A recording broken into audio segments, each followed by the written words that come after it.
Aquí comenzamos. Entonces, comenzamos hoy la tercera sesión de Biomatemáticas 1 en nuestro curso, en este grupo. Bien. Hemos hablado de la relación entre las matemáticas y la biología, la necesidad que tenemos los biólogos de entender las matemáticas para poder usarlas. Alguien más fuerte que yo que le gane. A ver. Casi te traigo. Parece que tengo el dedo índice desde hace 2 años. Ya no puedo igual que antes. Poco a poco me voy desbaratando. Se llama entropía. Para allá vamos todos. Termodinámica. Ahí sí, tenemos, no nos queda más que obedecer las leyes de la ciencia, las leyes descubiertas por la ciencia, las leyes de la termodinámica. Quieras o no, la entropía te va a ganar. El abuelito alcanzó el máximo nivel de entropía. Ok. Para entender la entropía tenemos que usar matemáticas. Números, por ejemplo. Las matemáticas no son solamente números. Las matemáticas, la matemática decía Galileo Galilei, matemático, astrónomo, por cierto, entró a la Universidad de Padua a estudiar matemáticas, nunca se tituló, pero trabajó como profesor en la Universidad de Padua, y luego no para otra universidad, para la Universidad de Pisa, y luego trabajó para los príncipes de Venecia. Fueron sus últimos patrocinadores. Fue amigo de papas, etc. Era un católico devoto. Y él decía que la matemática era el idioma con el cual Dios había escrito el universo. Como católico devoto. Bien, bueno. Nosotros estamos comenzando con los números como uno de los conceptos fundamentales en matemáticas, descubiertos o inventados por los asirios. El número 1 tal vez antes, hace 10.000 años aproximadamente, de acuerdo a pruebas de carbono radioactivo en el norte de África, pero sí ya de manera formal, sistemática por los asirios hace 5.000 años en Uruk. Entonces, ¿qué son los números? Preguntábamos ayer. Los números son, dijimos, no se ve en esta pantalla, pero sí se ve en el video. Si ya vieron el video, no has visto el video de ayer. Pintamos unas líneas, pero en el video grabado en Facebook, el campo visual estaba más a la izquierda de la línea de la izquierda y más a la derecha de la línea de la derecha. Entonces, quien lo esté viendo en este momento directamente en internet, puede ver todo el campo visual, que no se ve en la pantalla de la tabletita, ¿sí? Por muy Apple que sea. ¿Okay? Bien, gracias por avisarme. Quiere decir que sí vas a ser una buena bióloga. Observas y te fijas en lo que observas. Y entonces planteas dudas. Profesor, no se ve en esa pantalla, pero sí se ve en la pantalla de que estén viendo el video ya en línea, sea en vivo o grabado. ¿Bien? Gracias, colega. Bueno, entonces, ¿qué dijimos que son los números? Ya sus apuntes de ayer. Les va a ser más práctico que ver el video de ayer. Si lo apuntaron, lo deben tener ahí. Si no, entonces vean el video y lo vuelven a poner. Hagan el apunte en su cuaderno. ¿Qué son los números? Hasta ahorita, ¿cómo los hemos descrito? Símbolos. Son símbolos. Según nos describe la semiótica, ¿sí? Símbolos, por tanto, representan objetos. Símbolos y representan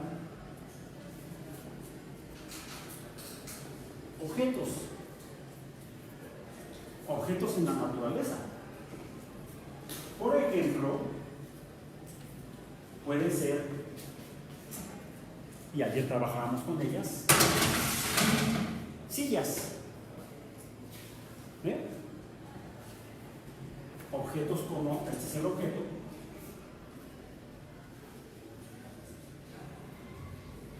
que es silla,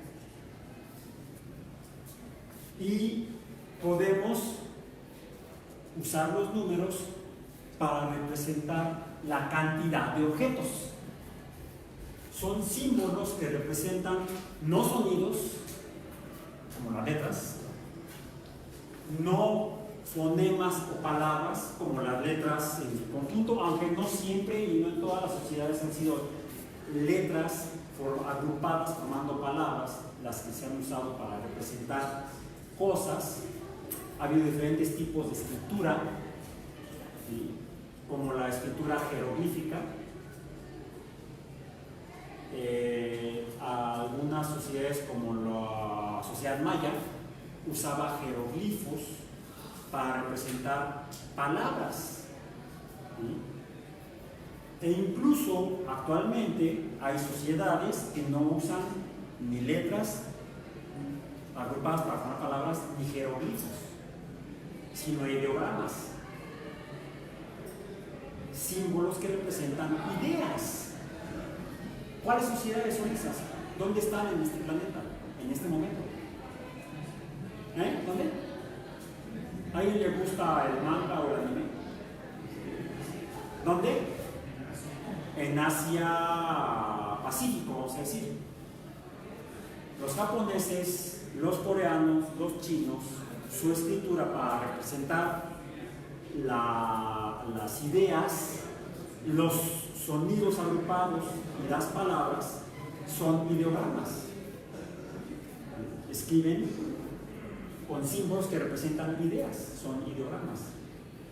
Dibujos que representan ideas. No son jeroglifos. Un jeroglifo normalmente, pues regularmente representa palabras, y tampoco son letras. Las letras representan sonidos. ¿Bien?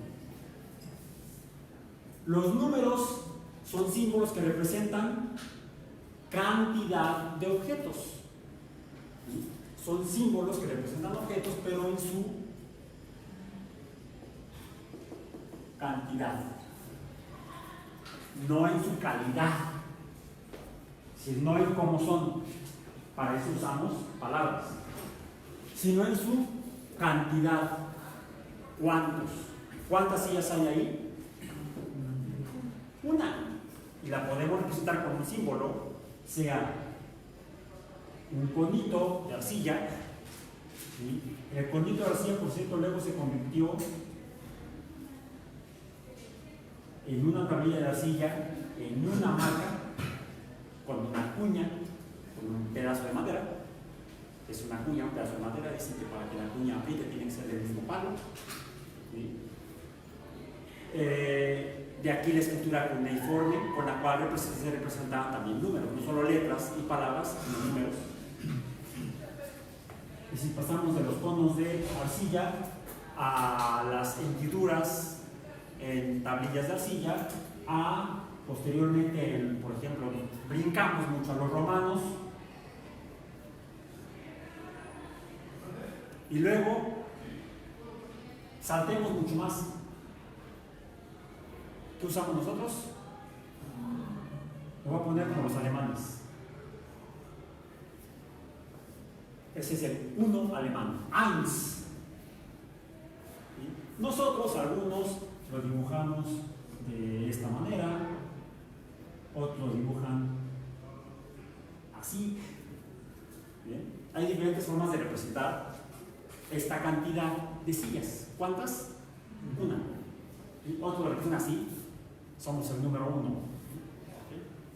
O sea, si estoy yo solo aquí arriba, soy 1, soy el número 1, ¿sí? Por eso. Bien, bueno. Entonces los números son símbolos que representan cantidad de objetos. Okay. Objetos que existen en la naturaleza, cierto, en la naturaleza no existen las sillas. Han viajado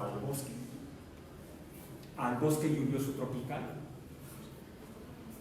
al bosque de coníferas, sí, al bosque de pino encino, al bosque lluvioso tropical. No han estado, por ejemplo, en la selva, en Chiapas, en Tabasco, en Yucatán, en Quintana Roo. Ese es el bosque lluvioso tropical, la popularmente llamada selva. ¿Han estado por ahí?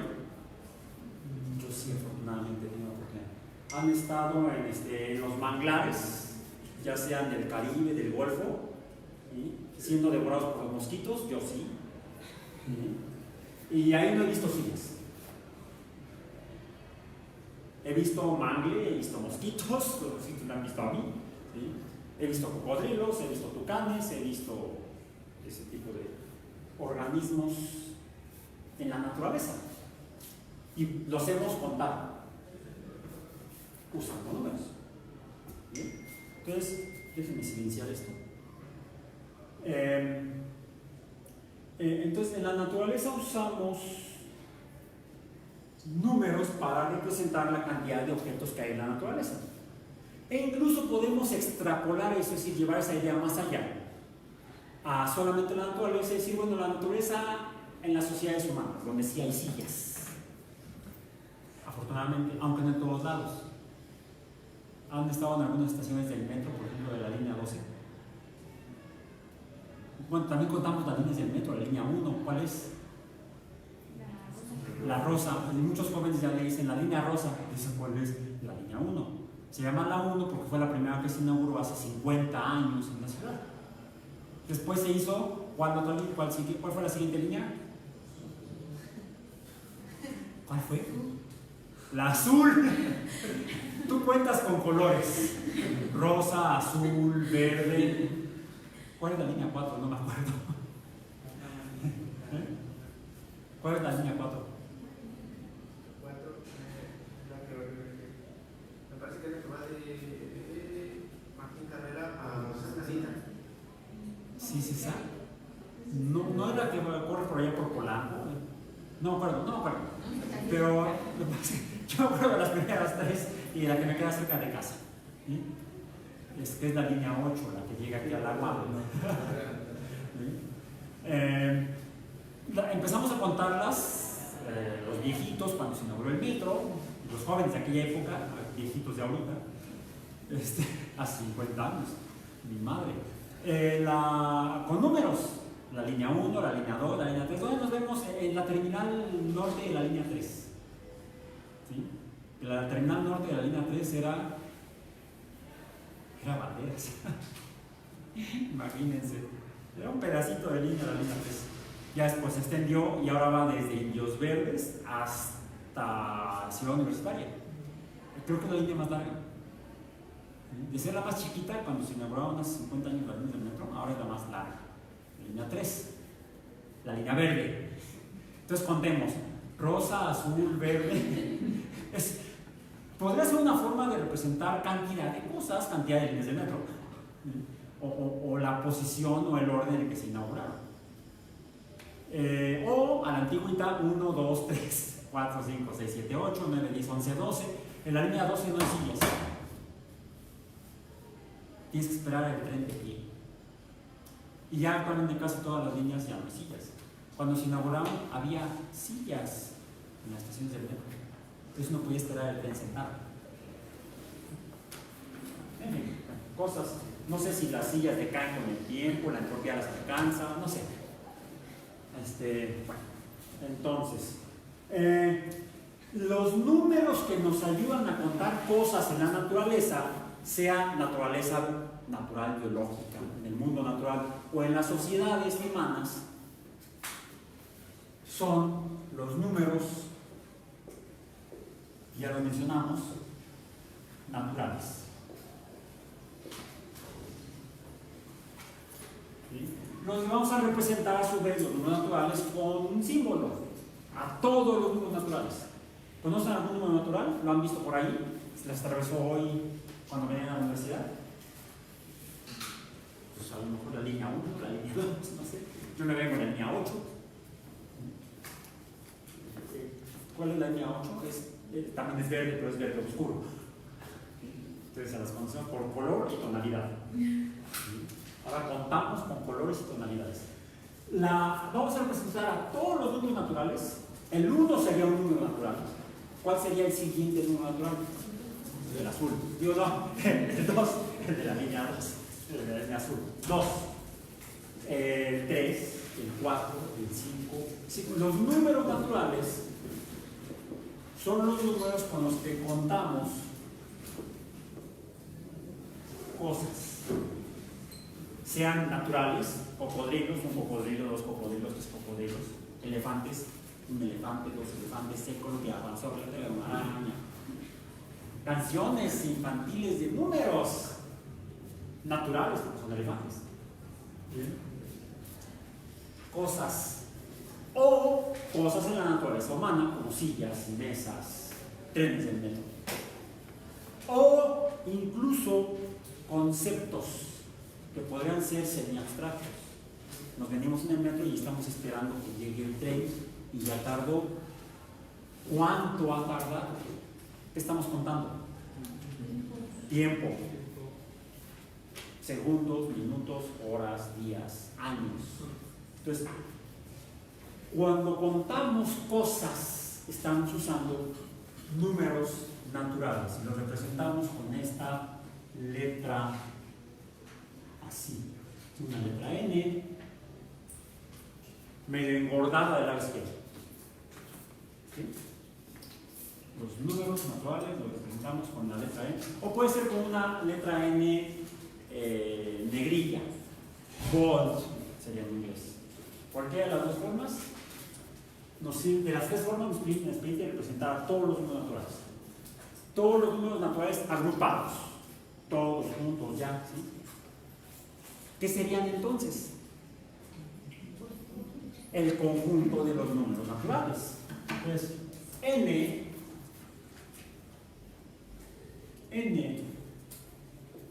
representa al conjunto de los números naturales, que en este caso estamos representando con su simbología no asiria o cuneiforme, no romana, sino estos, ¿qué tipo de números? ¿Cómo le llamamos? Les llamamos arábigos y estamos desafortunadamente adjudicándola a quienes no los inventaron. No inventaron esta representación de estos símbolos, los árabes. Los árabes los llevaron a Europa, por eso los europeos los conocen, y luego los europeos los trajeron a América, bueno, a estas tierras, y entonces todos los conocemos como números árabes, pero fueron inventados estas representaciones por la sociedad india en la península índica al sur de África, al sur de Asia, perdón. Esto que les dije fue un lapsus brutus, no tontus. En el sur de Asia, en el norte del Océano Índico, de hecho por eso se llama Océano Índico porque está la India, ¿sí? Fue donde la sociedad desarrolló esta simbología para representar cantidad de objetos, los números indios. ¿Bien? Ok. Entonces, este sería el conjunto de los números naturales. Aquí empieza el conjunto de los números naturales con el número 1. Lo representamos a los conjuntos, dijimos, encerrando a los elementos, a los que forman los conjuntos, les llamamos elementos. Los componentes de los conjuntos son los elementos. Los encerramos en medio de, ¿estas qué son? No, son llaves. Estos son llaves. ¿Llaves? Son llaves. Para agrupar cosas en el lenguaje español gráfico, escrito, usamos tres símbolos principalmente. El primero es este. Ahí encierro cosas. ¿Qué son? Y los usamos en matemáticas, son paréntesis.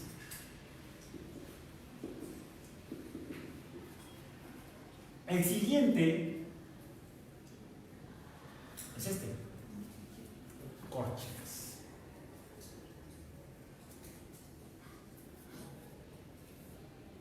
Bien. Y estas que son llaves. A estos en inglés le llaman brackets. Y estos le llaman paréntesis, con TH. PH. PH. ¿Bien? Son brackets como que las que van en las distancias que las tienen derechos. Bien, ok. Entonces aquí empieza el paréntesis, aquí abro y aquí cierro. Aquí abro la corchea y aquí la cierro. ¿Sí? Aquí abro con esta llave a los elementos del conjunto, pongo al primero, al segundo, al tercero, el que sigue, y luego lo cierro al final. ¿Cuál es el último número natural?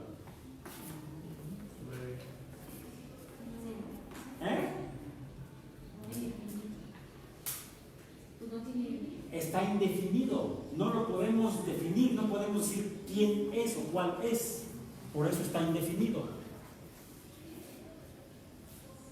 Ahí dice pues, el 4, bueno, le puedo agregar uno más y entonces ya 5.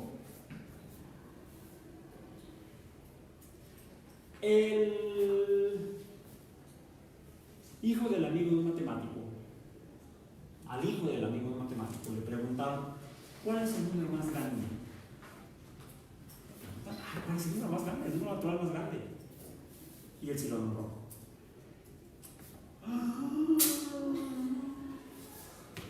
Le puso nombre. No dijo cómo era ni cuánto era, pero le puso nombre. Le llamó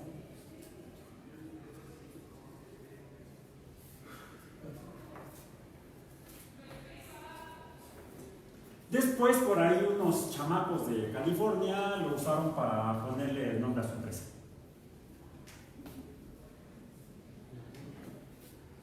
En español lo nombraríamos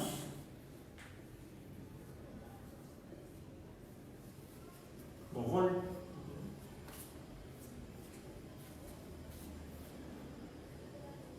No, Google. Google es en inglés, en español es Gogol. Y le dijeron, bueno, ¿cómo es el Gogol? Y él dijo, es este número.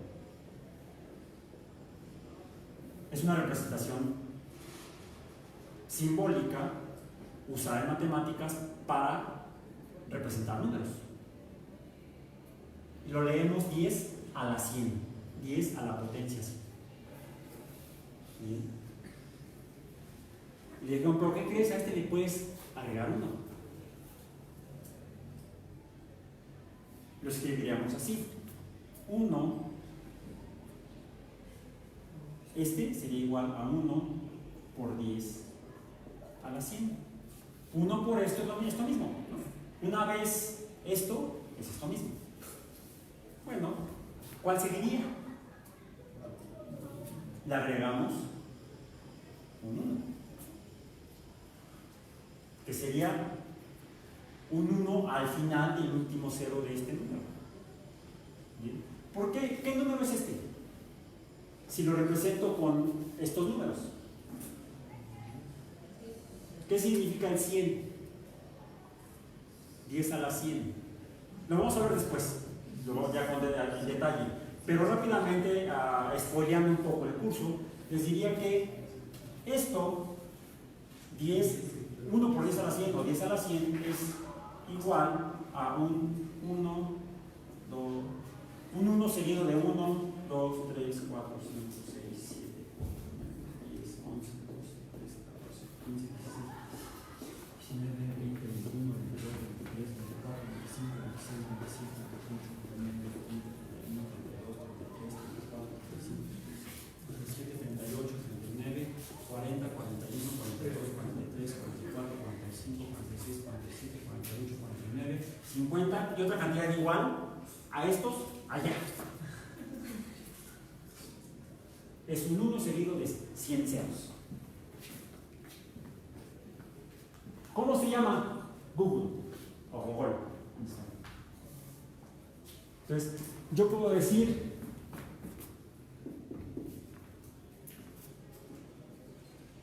hasta 50 ceros.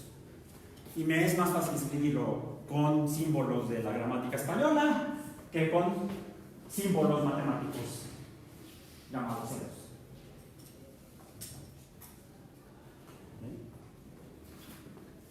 Y le dijeron, bueno, era el sobrino de un matemático. Le preguntan, ok, ¿qué nombre le pones a este? 10 a la 100 a la 100. O sea, este número hasta 50 ceros más. A la 100. Y el chico dijo,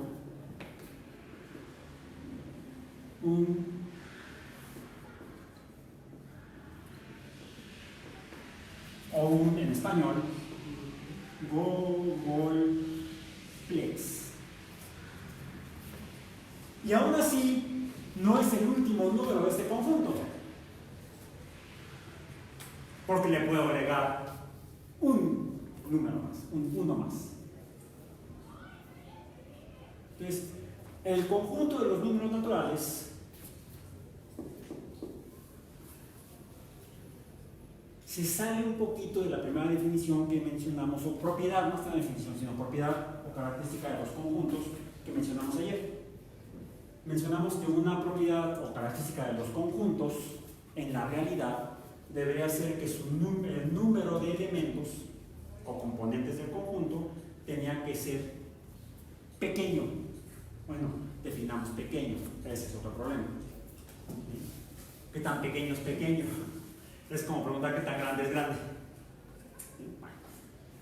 Es evidente entonces, por esta experiencia de ejercicio mental, que el conjunto de los números naturales no correspondería a esa definición o propiedad de los conjuntos en su conjunto,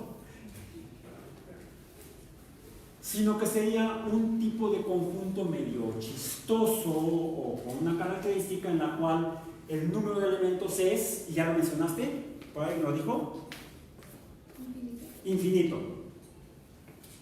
El número de elementos en el conjunto de los naturales es infinito. Y por lo tanto, los números naturales es un conjunto infinito. Así lo describimos. ¿Bien? ¿Y cómo lo representamos? Abrimos el conjunto, lo cerramos y después de un elemento que nosotros queramos, a los siguientes que nos faltan para llegar al infinito, al cual nunca vamos a llegar, lo representamos con 3 puntos suspensivos como en el estanque. Entonces, de esta manera representamos a cualquier conjunto infinito. Puede ser el conjunto de los números naturales o cualquier otro conjunto que definamos o descubramos que es infinito. Entonces, podríamos llegar a la primera clasificación de conjuntos. ¿Cuántos tipos de conjuntos habría en general? Un tipo de ellos está representado por el conjunto de los naturales, que son los conjuntos infinitos. ¿Y qué otro tipo de conjuntos habría? ¿Cuáles? No. Tipo de conjuntos. Por la cantidad de elementos que los conforman. ¿Cuál? Si no es infinito, ¿cómo será? Si no es perro, es perra. Porque no hay medio. No. Habría también entonces conjuntos. Aquí me quedó como la eta. Conjuntos, la eta griega. Finitos. Hay 2 tipos de conjuntos en general: los conjuntos infinitos y los conjuntos finitos. El conjunto de los números naturales, ¿de qué tipo es? Infinito. Bueno, ¿cuáles son los números naturales? Los que nos ayudan a contar cosas. Una silla, 2 sillas, 3 sillas, 4 sillas. Vamos a ver cuántas sillas hay en esta aula.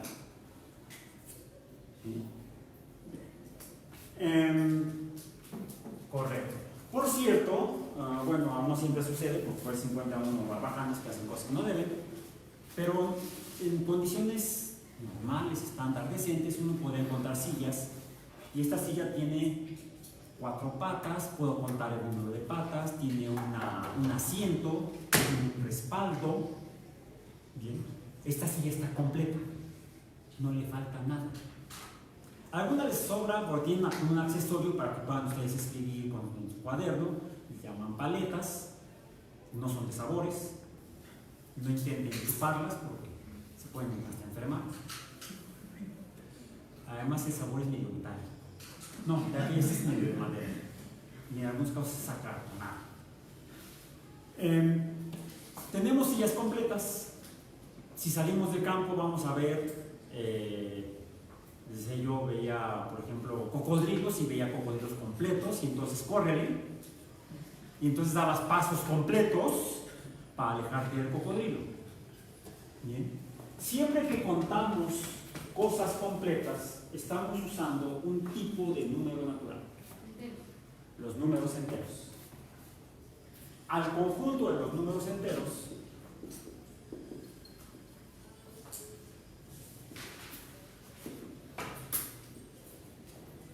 los representamos con la letra Z, también medio bordada de medio, o puede ser en cursivas, lo que se llama en negrillas, no en cursivas, en negrillas.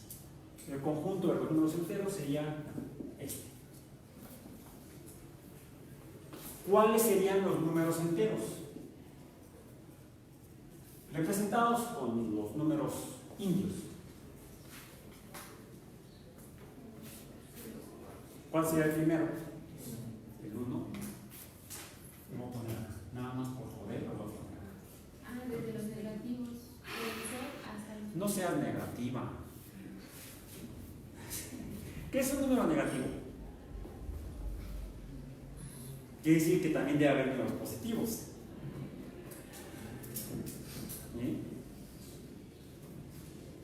El desarrollo y el invento de la representación de los indios fue muy importante porque no solamente dijeron, pues da igual si los pintamos, los hacemos con bonitos o los marcamos en un pedazo de lodo o los pintamos como los romanos, es lo de menos cómo representemos los números. Los mayas representaban los números también, desarrollaron su propia forma de representación de cantidad de cosas, desarrollaron conocimiento matemático, herramientas matemáticas para conocer el mundo, para contar el número de huracanes que les pegaban, así le llamaban a las tormentas que llegaban a la península de Yucatán en Centroamérica, que es donde se desarrolló la cultura maya. Le llamaban huracán, ahí viene huracán, y ahí viene por segunda ocasión huracán y por tercera ocasión huracán, y estamos en temporada de huracanes. De hecho, estamos en temporada de huracanes.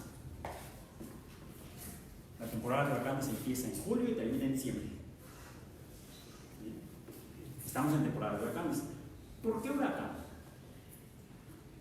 Pues porque eran mayas. Si hubieran sido hawaianos, le hubieran puesto otro nombre.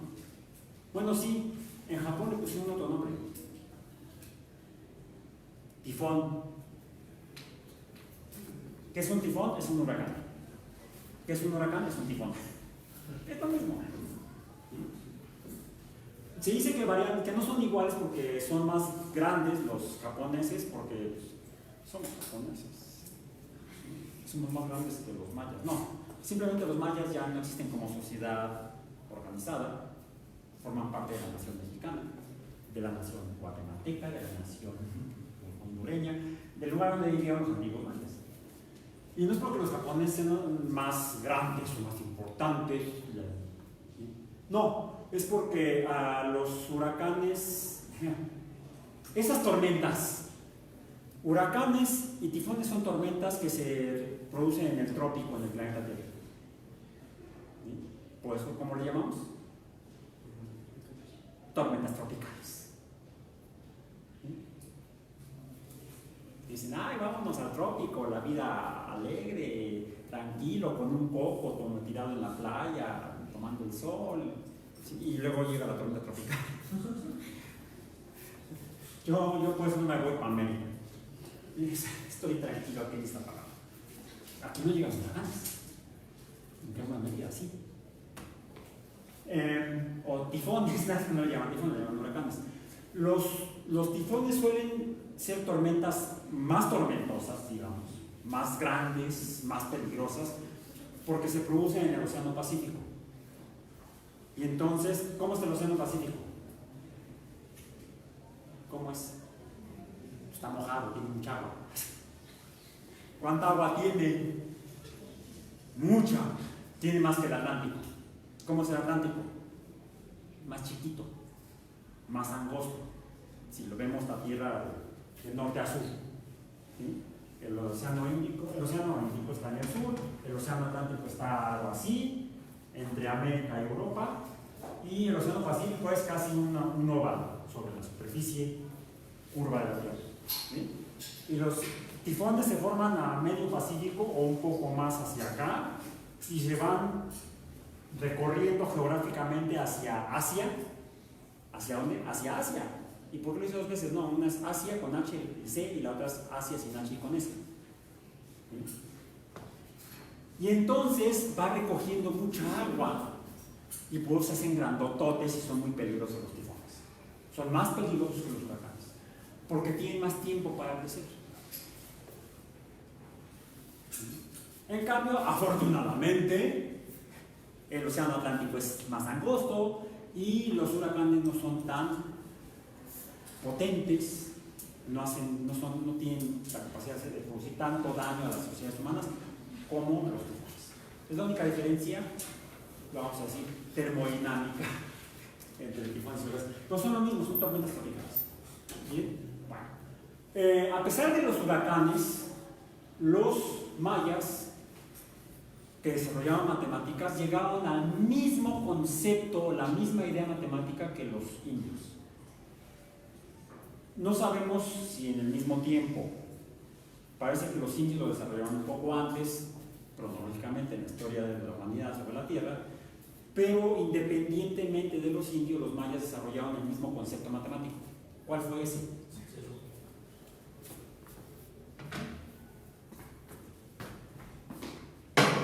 ¿Cuántas sillas hay ahí? Dirían los romanos, ninguna. No hay sillas. Y como no hay sillas, no las representan. Dirían los asirios, los pueblos que vivieron en Mesopotamia, los babilonios. No hay sillas. Así es que siéntate donde puedas.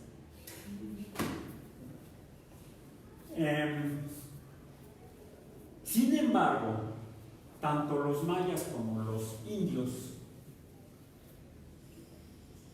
desarrollaron una representación del nada.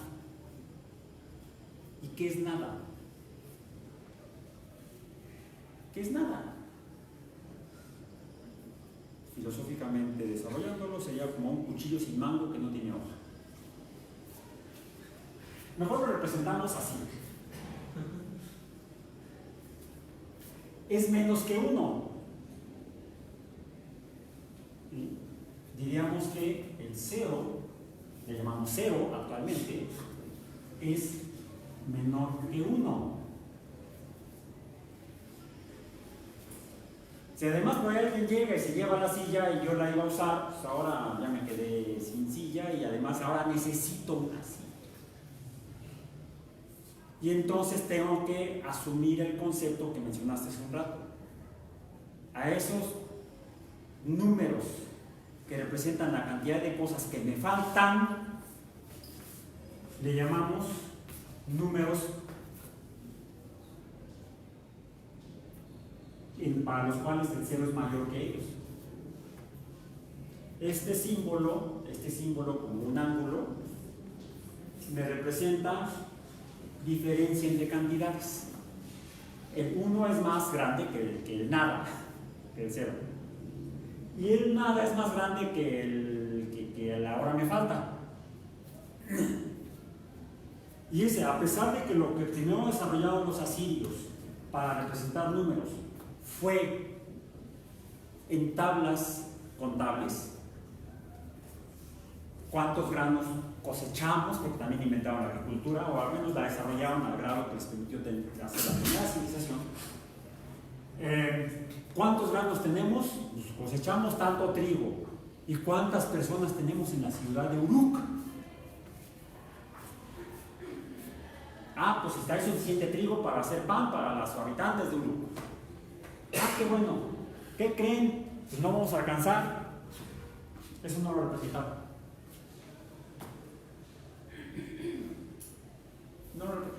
No lo representaron.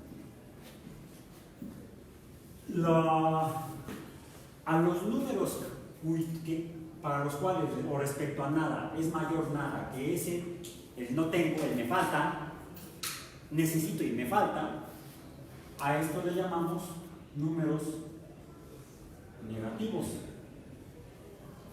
A los números que son más que el cero, les llamamos positivos. Bien. Y aunque no esté bien, pues así es. Entonces, porque luego hacemos preguntas, son muletillas del discurso. ¿Cómo representamos a los números menores que cero? Les llamamos negativos y los representamos con una rayita a la izquierda del número positivo. ¿Cuál sería más el siguiente número después del 1? Número natural sería el 2. Luego el 3. Luego hasta el googolplex. Más 1. Bien, ok. Hasta el infinito. Hasta el más infinito. Pero así como está el número que es el primer número que es menor que el 0, tendríamos que representarlo entonces así: el número 1 con una barra horizontal previa, y previo a este estaría el menos 2, y previo a este estaría el puntos suspensivos negativos. Los números enteros son todos excepto este, porque el 0 no está entero, simplemente no está. El conjunto de los números enteros es el conjunto de los números negativos y los números positivos, los números naturales y sus negativos, sus versiones negativas. Bien, ese es el conjunto de los números naturales. Y tengo que apurarme porque me quedan 10 minutos. Bien, vamos a aplicar el acelerador. ¿Y por qué discriminamos a este? Porque pertenece a otro conjunto. ¿Cuál es ese conjunto? El conjunto de los números de adeveritas, los que sí usamos, los números reales, que es el conjunto de los números negativos,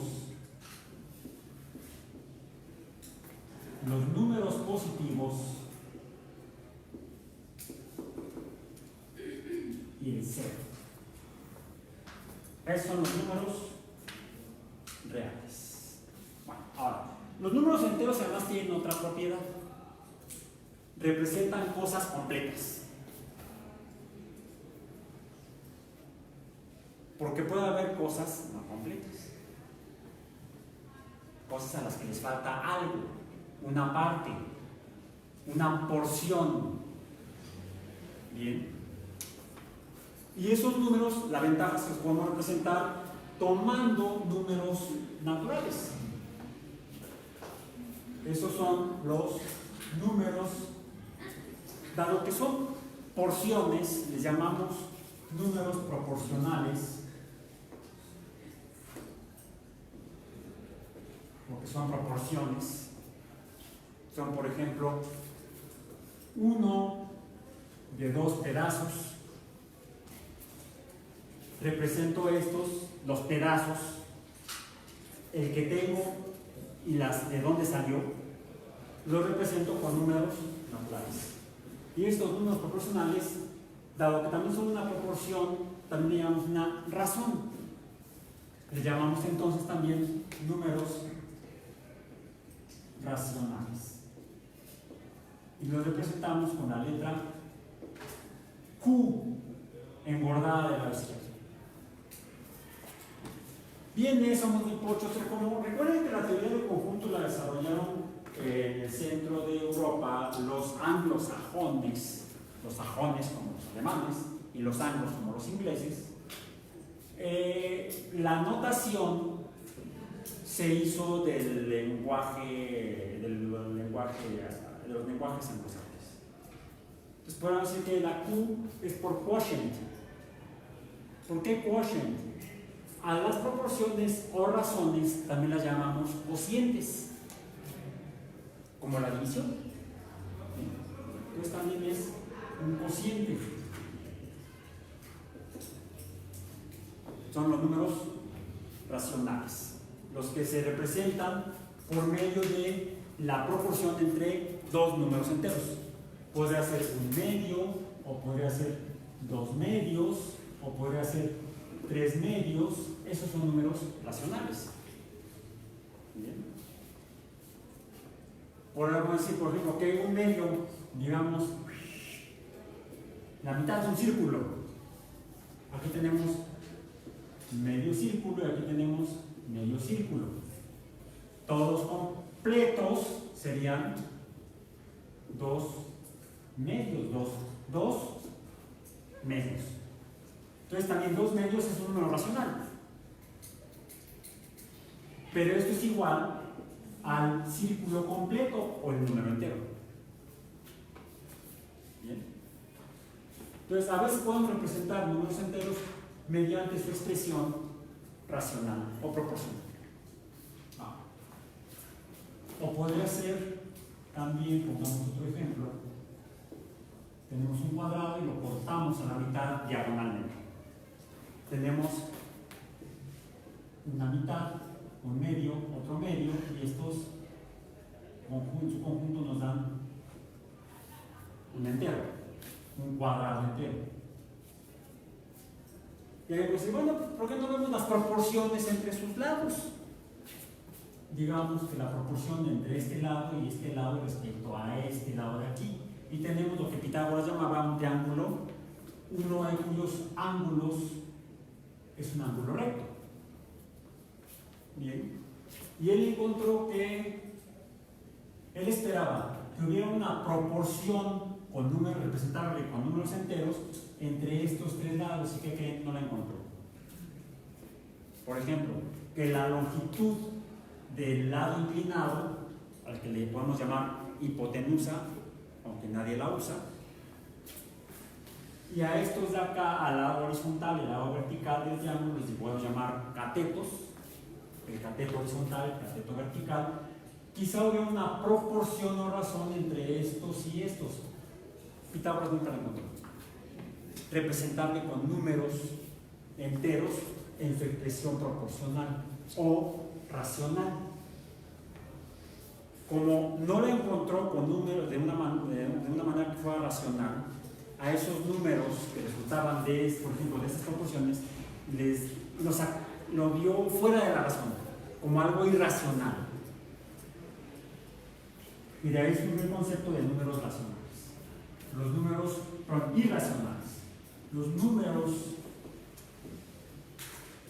irracionales, entonces, son aquellos que no se pueden representar por la proporción entre dos números enteros. Y lo representamos, sí, con símbolos, como la Q de racional, pero con un asterisco ahí. Eso es el conjunto de los números irracionales, como la proporción entre la hipotenusa y los catetos. Ya después encontró una proporción, pero no era inmediata. Había que pensarle más. Había que ser más racional que los números irracionales. Curiosamente, no solamente salen ahí, sino también cuando vemos la proporción, por ejemplo, entre la longitud del diámetro de un círculo y la magnitud de su periferia, o la circunferencia. Alguien diría, bueno, ¿cuántos? A la línea que me divide a la mitad de un círculo le llamamos el diámetro. ¿Cuántos diámetros de un círculo caben en su perímetro? 3 Y 3 y te queda un pedacito. Bueno, ¿este pedacito lo podemos representar por medio de un número racional? No. La proporción entre el diámetro y la circunferencia de un círculo no es ni un número entero ni un número racional. Es un número irracional. Ese número irracional se llama, un ejemplo de número irracional es el que llamamos pi. Lo representamos con la letra griega pi. No es el único número. La proporción entre catetos e hipotenusa también es otro número irracional. La proporción en el que los griegos llamaron el rectángulo dorado también nos da un número irracional. Años después, un matemático alemán, bueno, nació en esa zona de Europa, todavía no se llamaba Alemania, esa nación, de apellido Euler. Euler encontró también otro número que surgía de un razonamiento matemático que resultaba ese número un número irracional. Es el número de Euler. Lo representamos con la letra E. El número de Lo que pasa es que el diptongo EU en español, en alemán suena OI. Por ejemplo, el continente europeo a los alemanes no le dicen Europa, le dicen Europa. Europa, en alemán se pronuncia Europa. Entonces, este no es el apellido del matemático Euler, se apellidaba Euler. Entonces, el número de Euler se representa con la letra E, no la letra O, aunque suene como O. Euler. El número de Euler es otro número irracional. El número de la razón dorada, o de la proporción dorada,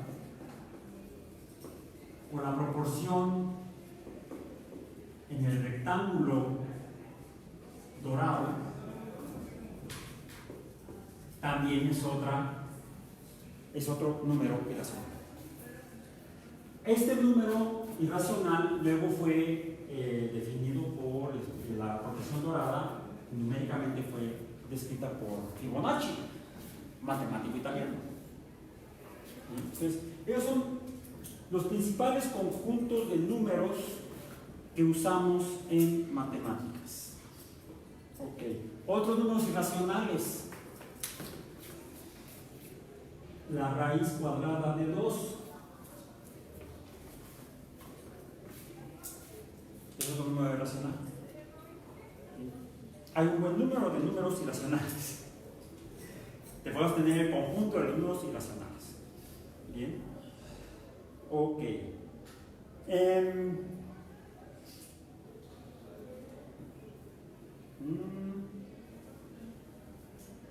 Y acabamos. Lo que vamos a ver el día de hoy. La próxima semana para mí está bastante compleja y por lo tanto se les va a complicar también a ustedes en cuanto al curso de matemáticas, porque el lunes, ¿qué día es? 16, de acuerdo al calendario nacional y de acuerdo al calendario de la UAM, es un día de descanso obligatorio, así es que se quedan en la cama. No sé por qué le llaman así, pero es descanso obligatorio. Sería un día no hábil. Entonces es un día torpe. No, es un día en el que no todos trabajamos. Por ejemplo, los soldados iban a trabajar, les van a pagar por marchar, va a haber un desfile. ¿Sí? Porque es el día en que celebramos el inicio de la lucha de la independencia de México por parte de la corona española. ¿Sí? Bueno, eso es lo que realmente celebramos el 16 de septiembre en México. Y entonces no hay actividades en la obra, que va a estar cerrada. El miércoles, que es nuestra segunda sesión de la semana, tengo que ir al médico. Y la cita me la dio, por más que le dije que me la diera para otro día, me dijo no. Y como tiene que revisar porque me diga, como a la salud de Alvírez, nomás 3 tiros me dieron. No, me hicieron 3 incisiones para operarme una cosa por allá. ya la llevó hace un mes. Entonces tengo cita con el médico el miércoles, entonces no voy a poder venir. Y el jueves qué hay? ¿El jueves qué es? ¿El jueves? Sí, habría clase. Pero el jueves hay algo. Yo aquí lo tengo anotado. A ver, el lunes es 16, descanso obligatorio. Miércoles 18 tengo que ir al médico. Ah, ya. Si el miércoles es 18, ¿el jueves qué es? 19, el número natural. Y hay fenómenos naturales como los sismos. El día 19, que es el simulacro, va a ser nacional, ya no solamente va a ser en la Ciudad de México. ¿Sí? Y la UAM tiene que participar, porque además tenemos la evidencia de los efectos de los sismos aquí enfrente. El día 19 vamos a llevar a cabo el simulacro a las 10 de la mañana, a la hora de clase. Y no dura 5 minutos el simulacro, dependiendo de cómo vaya resultando el simulacro, podríamos terminarlo en 1 hora, tal vez en menos. Pero si no sale como está planificado, puede tardar más. Y nuestra clase es de 10 a 12. Entonces, nos vemos de este lunes en 8. Sin embargo, aunque el lunes próximo 16 sea de descanso obligatorio y yo el miércoles tengo que ir al médico, ustedes no van a estar en descanso obligatorio toda la semana respecto al curso de matemáticas. Les voy a encargar, y lo voy a poner en el grupo de Facebook y en Twitter, que vean 2 videos. Uno es muy cortito, a lo mejor ya lo vieron, es un documental sobre matemáticas, ya es viejito, es de finales de los 40 del siglo pasado. Se titula Donald en el país de las matemáticas. ¿Ya lo vieron? Si no lo han visto, vean, está padrísimo. Habla de esto en un lenguaje como del pato Donald, matemático, y muy entendible a pesar del pato Donald. Y otro documental que se titula en español La historia del número 1, donde van a ver de voz de un traducido al español, se los voy a poner porque el documental original está en inglés, desde la British Broadcasting Company de la BBC, narrado por Terry Jones, un comediante. Entonces, además está es un documental muy serio de la BBC sobre la historia de las matemáticas, sobre la historia de los números, y les va a ilustrar mucho mejor que yo la importancia histórica presente y futura de la comprensión de los números. Nos vemos entonces en aula de este lunes en 8. Por hoy terminamos.